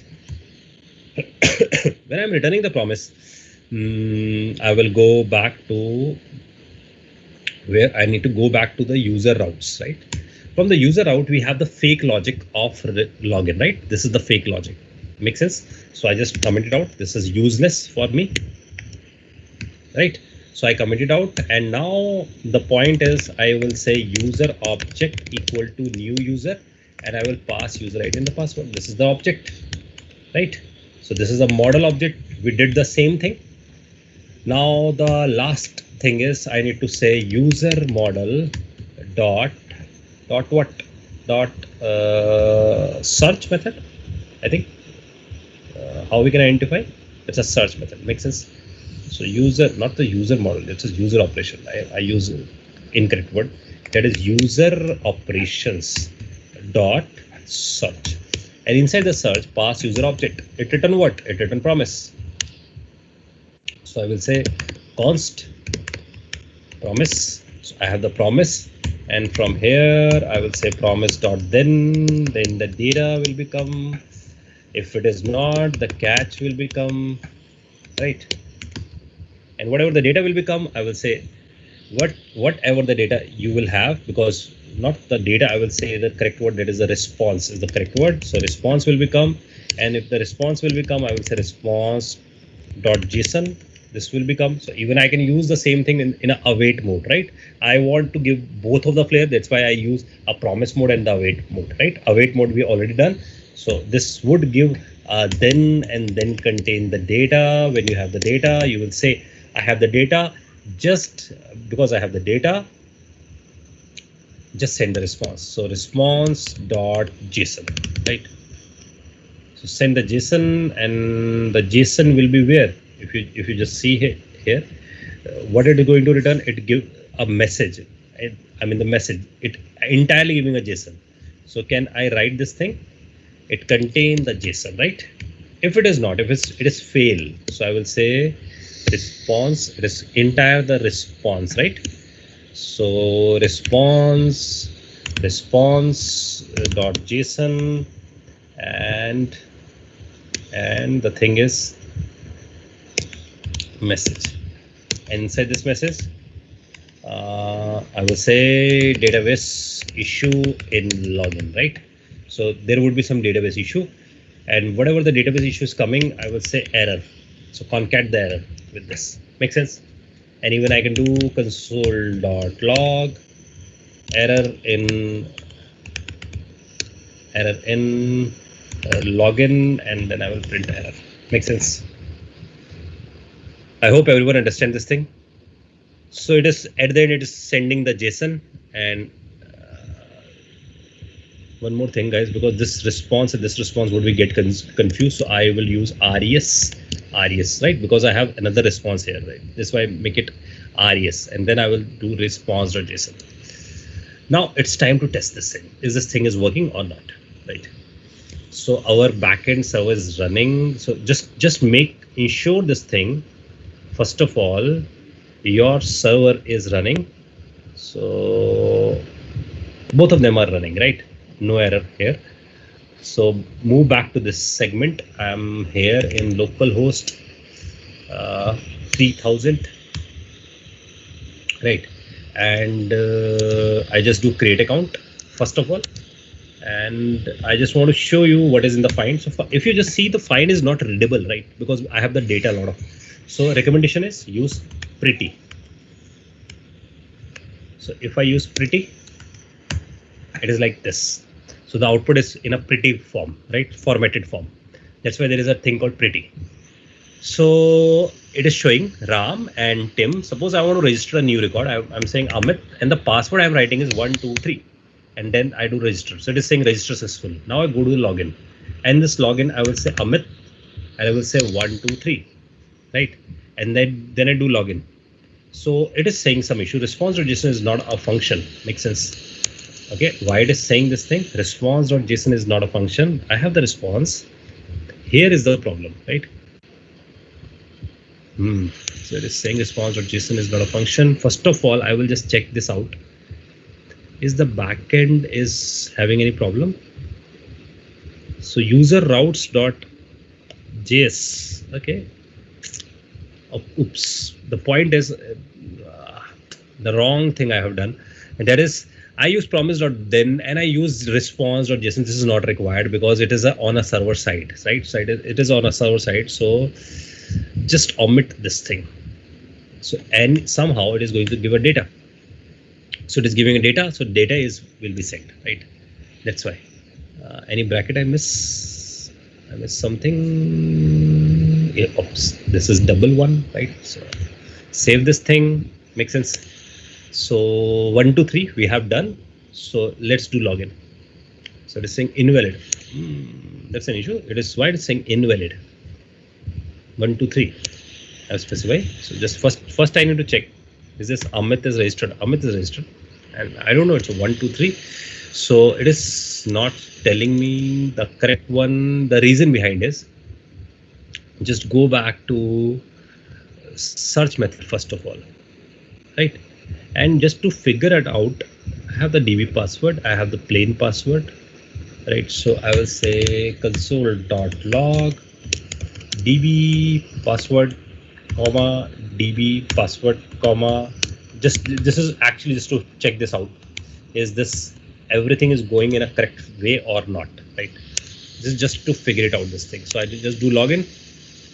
So it is saying DB password, plain password. Makes sense. Makes sense, this thing. So when I do compare, so I will say compare DB password with the plain password. So just check this out. DB password and the plain password. Makes sense. So why it is saying this thing?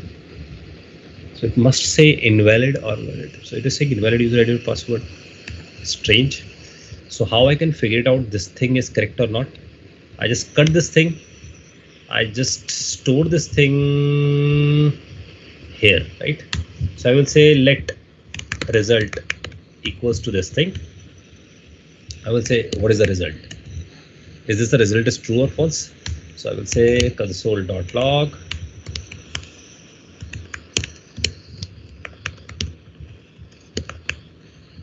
right, and I just see there is a compare sync. I just want to figure it out. One thing, guys, that is the order of the parameter. Is I put wrong order or not? So the first is say data any. Okay, I just put wrong one because data and then encrypted, right? So data is what? Plain, and then encrypted one DB.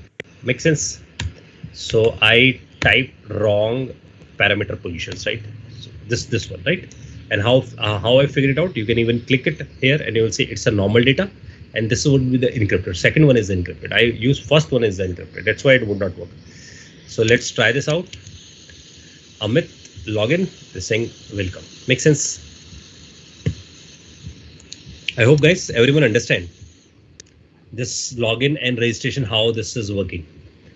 And meanwhile, I will check this MongoDB. No, it's not loading right now. Right. So So for user role right thing, I can just give you a glance of my another batch. So because somebody asked how to find it out, because the point is once I log in it, I need to redirect to some another component. I need to redirect to some another component. That component would be a dashboard, right? That component would be a dashboard. So that would be in a plan. So we'll do it a dashboard thing. So it will open a dashboard component. Then the dashboard we are going to load it. So in our plan is, so the planning is, or because we are taking this thing to the project. So I am here in a front end layer, and in the components, I will introduce another component called dashboard.js, right? And because it's a dashboard.js, so dashboard is going to render so many things. So I will say it's a class dashboard extends react dot component. So this will be get loaded and rest of them will be hide automatically. We'll see how. So I am here, I am saying I import react from react and export, and only the thing I will specify render, which is compulsory.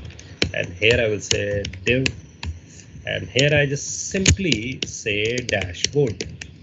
So there are a lot of challenges we will face. So, but the thing is dashboard, and I want to show in dashboard, I must say welcome and the name of a person, right?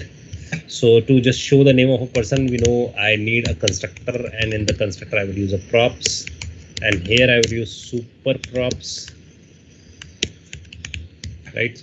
And here I will say welcome and welcome to a props dot user ID, right? So this will be get open, but when the login is happen, right? Once the login is done, then you will do this thing. Make sense? So when the login is done, then I am going to open this stuff. So from the login area, so the point is, guys, from the login area, I want, because I'm the point to be noted is because now the thing is you also need to put your brain, because now conceptual things are gone. Now only the coding things are coming up. So the point to be remember, guys, we are in the login, but the login is trigger from where? It is trigger from the to do, and trigger, because it is trigger from the this to do stuff. Now the real challenges will become. The real challenges are if I go back to this section. So think about when I want to do a login. So I just click on the login, or I go for a create account. So if I'm on a login, so the point is when I do login, the whole section will be vanish, and the new section will come, right? So we need to think about this thing. So it means if I'm writing Amit, because I remember the password, 123, and do this login. So this message is coming up, but the whole thing, the whole thing will be gone. So the point is I am triggering from the login, but I need to tell to the parent component. I need to tell to the parent component, this thing is done, because the login is done. Just vanish everything. Just vanish everything and just open a dashboard. Make sense? So this is in a plan, right? Because very few time is left right now. So we will need to write some code for this.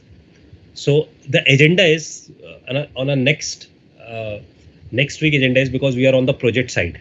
So because we implement all of the things in our one stuff, we know the MERN thing right now, and we also use some predefined things.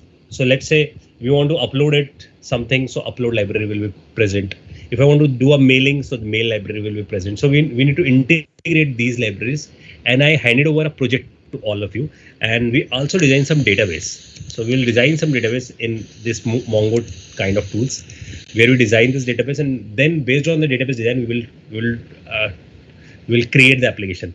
So there are chances we use joins, because when we create an application, we want to use the joins for this. So the recommendation is we start with a basic application. Basic application means the business logic is entirely easy, but the technology part is entirely complex, right?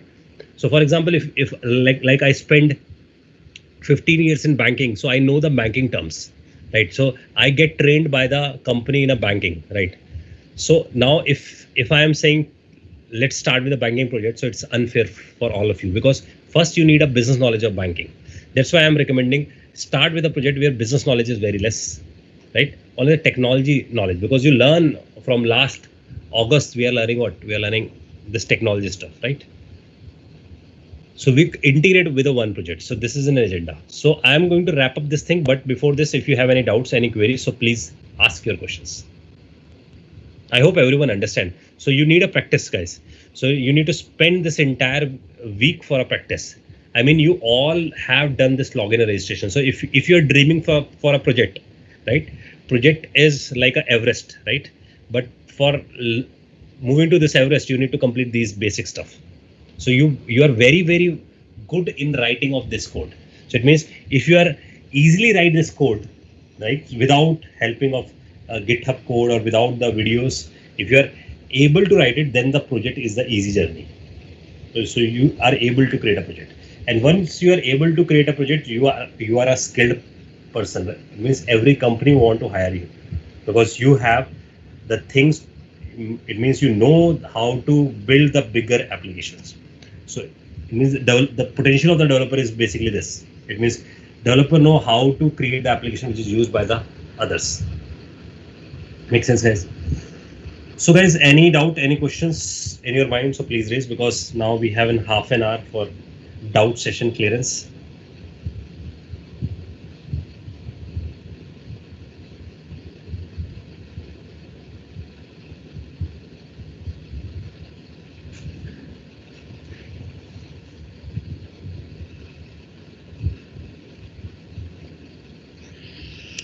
So Nirusha is doing internship. So Nirusha, are you doing the internship on the same technology or some other technology? So registration part, I teach you. So on the registration part, you need to just add new fields, right? Only the new fields you need to add. So it means you need to just go to the register.js, and from here you need to add new input fields, and the rest of the things would be same. So in the schema part, you need to add the fields also. And for the payment part is pretty much easy, because payment part you are actually calling some APIs. So you're not calling a free API, you're calling some paid API. So you need to just first register there. So they will give you a API key, and they will give you the support because they are charging, right? So like we are using Giphy API, that's a free one. So no one support us, right? But if you're going for a paid one has a support system. So they will support you how you can consume it, because they know if you're using a Paytm API or PayU Money API or Razorpay API, so they know you are going to consume it. So they have a bigger support team site. So they will expose the API, but you need to first register yourself there why you are going to use it. So it means if you are using, let's say, Razorpay or something, so you have some registered as a merchant account, right? Then you're able to consume it. So if you are working on some company as an internship, so this is the responsibility of the company. They will provide you this kind of account. So they will provide you an API key. Then you can consume that API key, and that the third party company is actually providing you. So you're working on a virtual hackathon. So the point is, if you're working on a virtual hackathon term, so it means the assignment they have given. So go and register on PayU Money there. So they will provide you a temporary key, or I think I have used Stripe payment is the easiest one, right? So go for a Stripe payment. Stripe payment provide you an API key and a fake account. I mean the fake transactions they have provided you. So you can play with the fake transaction. Makes sense? So just first register on the Stripe payment and get the API. So I will tell you how to consume it. So Chetan is also suggesting InstaMojo. So you can just try it out. Is this the InstaMojo, or because I have used Stripe payment somewhere. So it is provide you some testing account, right? So you can even test with a 1 rupee.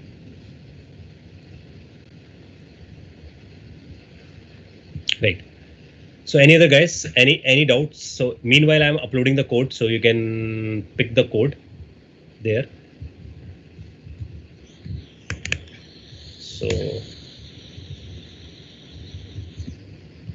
meanwhile, if you have any doubts, so please raise.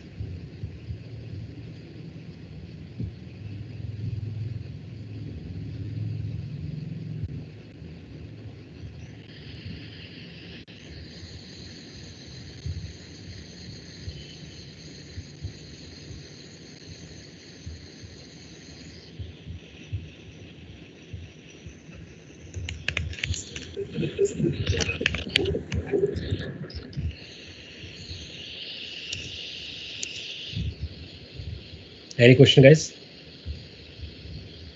If I want to make a website to make layout to identify containers and components, then I write the code. Definitely. It means when you start any application, first identify the components, identify how they interact, identify the database, identify how many routes you are going to create, then start it. Right. So it's a lot of pen paper work, first of all. So at least you have a plan. So it is same like if you are traveling from one city to another city, you have a plan. Right? Same, you are actually creating a logic, a bigger application. Not I'm saying a logic. Logic is the smallest thing. So you are creating a bigger application. So you need a plan. Right. I hope Abhishek you understand. Mongo tool is an open source tool. That's why it's a lot of load today. That's why it is not open.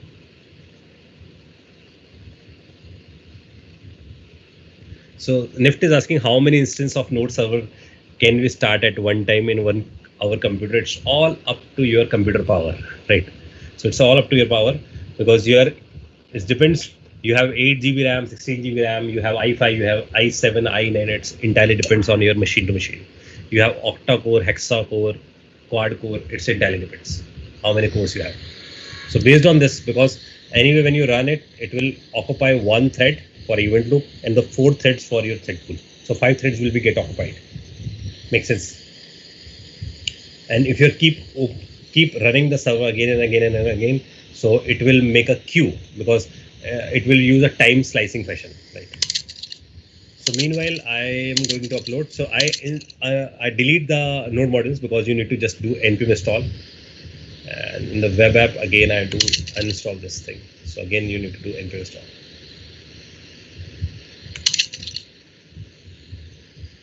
So this is the code, guys.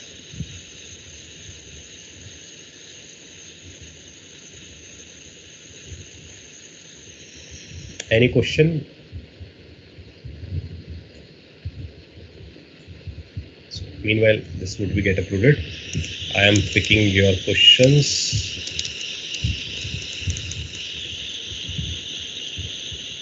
We should be sharing some photo, but that photo is not coming. It is not there. Any other question, guys? Next is why can't one node server serve both React and Express? Why can't node server serve both React and Express? You can, na? You can. If you want to do it, you just go here. So it is basically I did Nift because if you think about in a real time scenario, if you have another friend who is working on Node and you're working on React, so you want a parallel development. So that's why people are working on this way, right? So it's a parallel development. But if you want if you want to run it everything in a one node server, it is possible, absolutely possible. It's not. It's just about the architecture we have used, right? It is not Node doesn't provide. You cannot say Node doesn't provide, right? So we are on the front end layer, and you need to just write this command npm run build. Makes sense. This command you need to write. Once you've done this thing, your front end see this front end player has src. Just note down the folder src public and node modules, right? When I do this thing run build, it will create another folder that contain the compressed code. I mean the production ready code. So you have the production ready code, and you will see there is a build folder is get created. Make sense? The build folder is get created. So this build folder has everything, and this build folder you can put it where you can put it inside the node. So now just go to this folder particular section or the build. So build has a lot of stuff. Just go to the web app, go to the public folder and paste it everything here. Make sense? Right? So I just paste it here. So it has index.html earlier version, so I just replace it. Make sense? So now your node code is where? Inside your web folder, right? So your all the React code inside your web folder. So can I write this thing? cd, not cd1. Let's go to the bash one. That is the web app, and here I'm saying npm start. Make sense? And from here, if I write, so I just first comment this thing. And from here, if I write localhost instead of this, I will write 1234. Here it is. Now your node is running what? It is running your components. Make sense? So your everything React and Node is running in one system, one server, I will say. I hope you understand the point. But you cannot do the parallel development because of this. So every time if your React developer builds something, so you need to assemble it here. Make sense?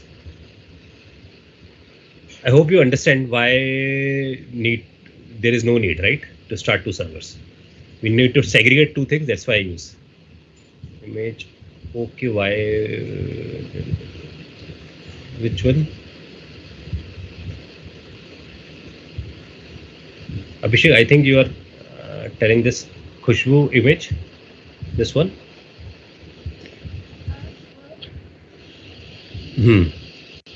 Node.js is a server side, na?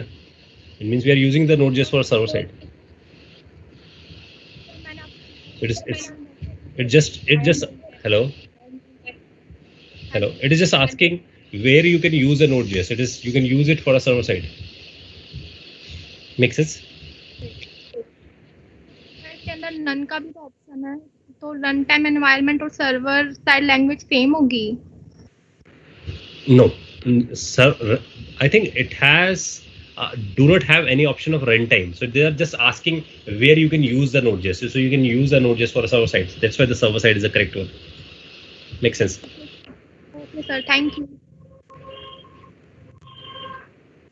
Okay. So Ritik is asking, आपने वो reset वाला नहीं बताया. Which reset you're asking?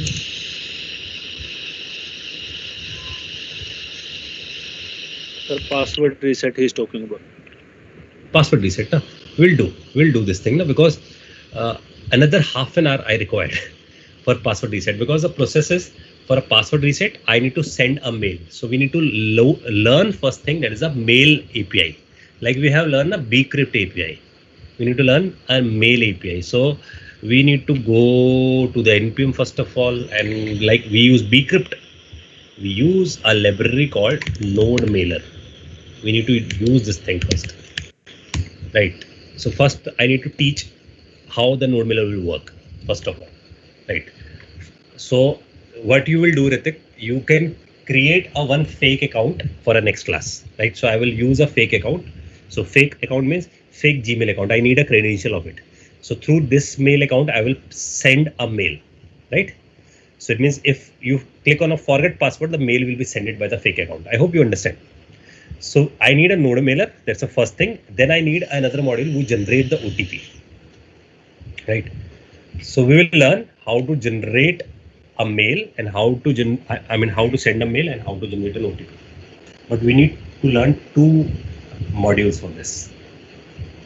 So because right now is 4 o'clock and we have a doubt session right now, so that's why I'm not taking this thing.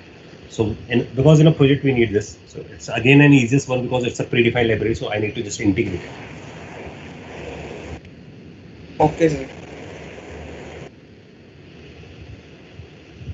Guys, any doubt? So what I am expecting to all of you guys, all of you done this login and registration by your own. This is what my expectation. It means in a next class, you all know how to do this thing. Right? It is hugely important, because if you not do practice of this, you will forget everything, right? So the practice way out is not with the videos, right? Once watch the video, note down the steps, not the code, only the steps in your mind. Like when I'm doing the coding, I know the steps, what I need to do. Then code I will write, right? So same thing you need to do. Understand the steps, understand the flow. So it means at the end, as a developer, you must have this kind of flow in your mind, how the JS file are going to be interact. Once the flow is in your mind, then write the code. Right. Once you are comfortable with writing the code, it would be easy for me to teach you the project. Right. So what I want, because there are plenty of modules. So if you understand these things, so you are able to pick any module. I can suggest a module, you can pick it. Right. Any other doubt, guys?